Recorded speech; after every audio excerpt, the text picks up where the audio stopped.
of applause for Professor Chad LeBay! Caw, humans! Caw! Caw! Look up here to the birds! Forget your land-walking privileges and your alpha apex status on the planet for a second and listen up, because I'm calling you out! As the representative of your avian neighbors, because most of my species are just mimicking what you're saying, not because they lack the cognitive structures for processing and manipulating language abstractly like your science assumes. It's because we got other shit going on, like fleeing for our fucking lives this time of year. There is a reason why suddenly your skies are begoosed with arrows of my kind, flying like they're training for war.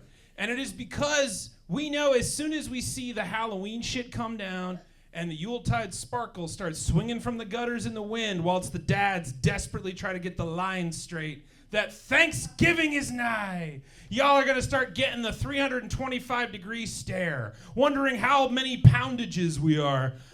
Up until the crispy time, we're usually pretty cool, co-specially existing here on the planet. Outside of the summer grilling season, but you're too drunk and into whatever sports to care where your wings are coming from, so we can hide in plain sight as long as we're wearing the right jersey in the cookout.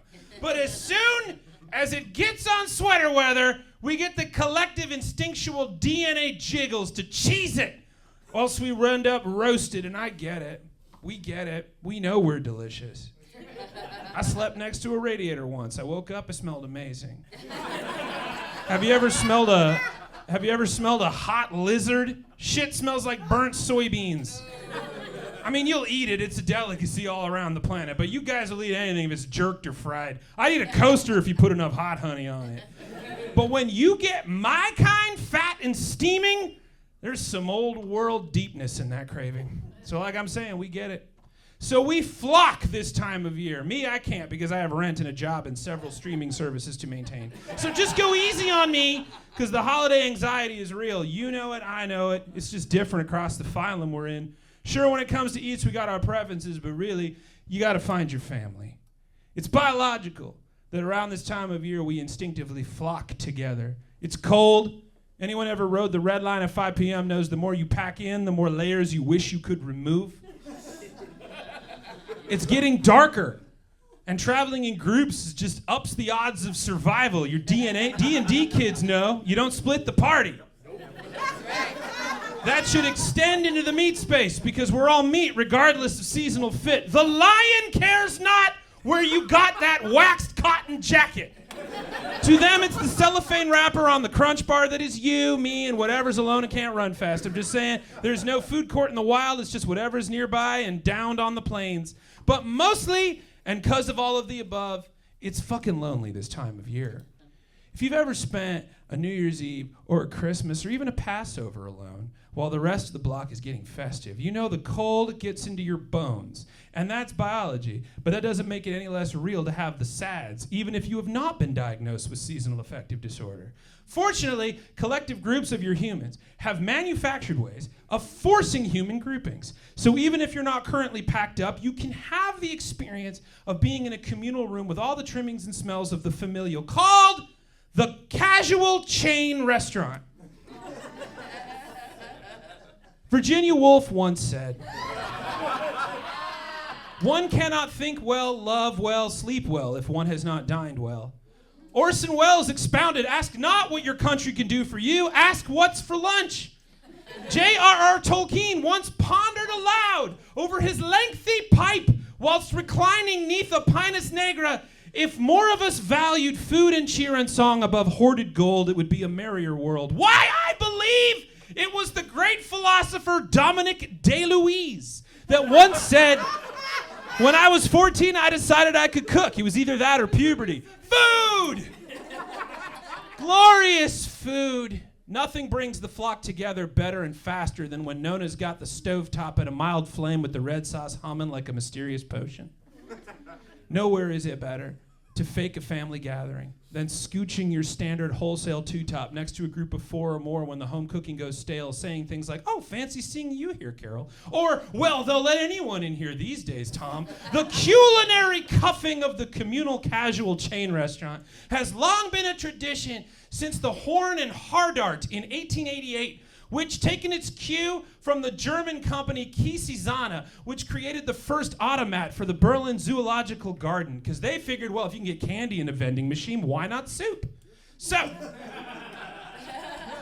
humans would gather in Philadelphia against the cold, tossing nickels in the machine to get a sandwich, meeting up and wondering, pot pie from a cabinet? What will they think of next?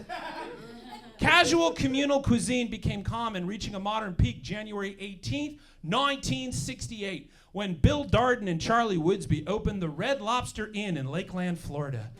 At the time, it barely resembled the stoner paradise of endless shrimp and fried treasures that it does today. They even had hush puppies, which can be a bit of a fruitless dare on the human colon unless you're really craving a corn dog without the dog. Nevertheless, whatever. Red Lobster was a hit. Around that time, General Mills was looking to expand their cereal game. Lucky the Leprechaun and the Trix Rabbit were exchanging nervous glances around the break room, wonder if they'd be the first to get the axe. They tried aviation in the 50s, and it wasn't because even planes needed a balanced breakfast. They partnered with the University of Minnesota to develop this device which chronicled velocity, gravitational force, and altitude flight data on aluminum foil, helping to create the VGA flight recorder. Kellogg's may have invented the cereal box, but General Mills invented the black box. So snap, crackle, suck it, Tony the Tiger. You're not that great. They bought Rainbow Crafts that would create Play-Doh. They even bought Kenner Toys, taking on all things 80s kids remember in a fever of familial smells and flavors, because be honest, humans, you all ate Play-Doh in your time. It is salty. Why is it salty? It looks like it should be sweet and tastes like berry markers. But they couldn't be satisfied. And General Mills went looking to revolutionize something else, making a deal with Bill Darden for his Red Lobster chain in 1970. Bringing casual seafood to mainstream America, but they didn't stop there. So popular was Red Lobster that General Mills decided to tap even farther into the human culinary casual comforts. And 12 years later, they noticed how popular Italian food was in national taste. And on December 13th, at the height of holiday fever, Blaine Sweat, Mark Given, Gino DeSantis, and Dave Minuccia created and launched the very apex of the casual chain, the Olive Garden. Back then, it was the, and the slogan was "Good Times, Great Salad," because they were pioneering the bottomless eats because America. Except it was salad. By 1989, there were 145 The Olive Gardens, which made it the fastest growing unit in the General Mills restaurant division, eclipsing the lobster. General Mills, the parent company, pitting their 2 carbohydrated children against each other for their love and affection. Red Lobster fires off a warning shot with the invention of the Cheddar Bay biscuit in 1992, prompting the Olive Garden to walk off in a huff, his sister getting all of the attention. That was until 1998, when General Mills moved its children into a standalone company called Darden Restaurants, named after Red Lobster's real dad. And the Olive Garden went through its punk phase, dropping the, becoming just Olive Garden, Dad. Totally one-upped its sister, Red Lobster, and introduced unlimited breadsticks. Unlimited breadsticks. But it didn't stop there. Siblings rarely do once they see an opportunity for supremacy. Employed the gray advertising firm under Edward H. Choosy Mom Choose Jeff Meyer, who had previously been hanging with Red Lobster, introducing their slogan for the seafood lover in you. Olive Garden and gray advertising crafting its new look, taking into account the whole fucking reason people gather in flocks to eat against nature's cruelest whims for safety. Reminding all you humans that from now on, at Olive Garden, when you're here, you're family. That's how much it matters to you that slogan stuck. That they even knew to make it so you would go in for some zuppa toscana. But don't let it fool you, humans. Just because corporations are legally people, they aren't. Can a corporation piss you off by calling you at random times because Jason Mitchell just got married and you're like, who the fuck is that? And they're like, you went to elementary school with them. And you're like, I'm 36 years old. Can NVIDIA do that?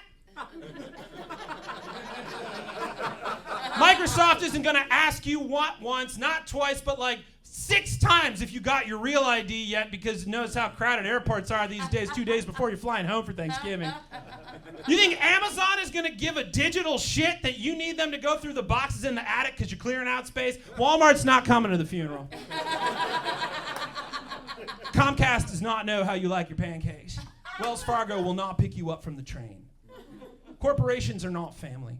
Your family is family. Be it the one you got by nature or the one you got by nurture, both, neither, a bunch of humans you hit up at a casual eatery with because it's cold, or thems you found online in the disco trying to fucking crush Roblox every night. So humans, from the birds to you this holiday season, find your family, whatever it be. Take it from us, it's safer, it's better, it's warmer, it's easier. Find your birds of a feather and flock together, because when you're there, you're gonna always be family. And that was class!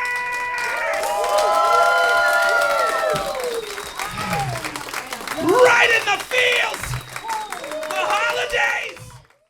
Get to class!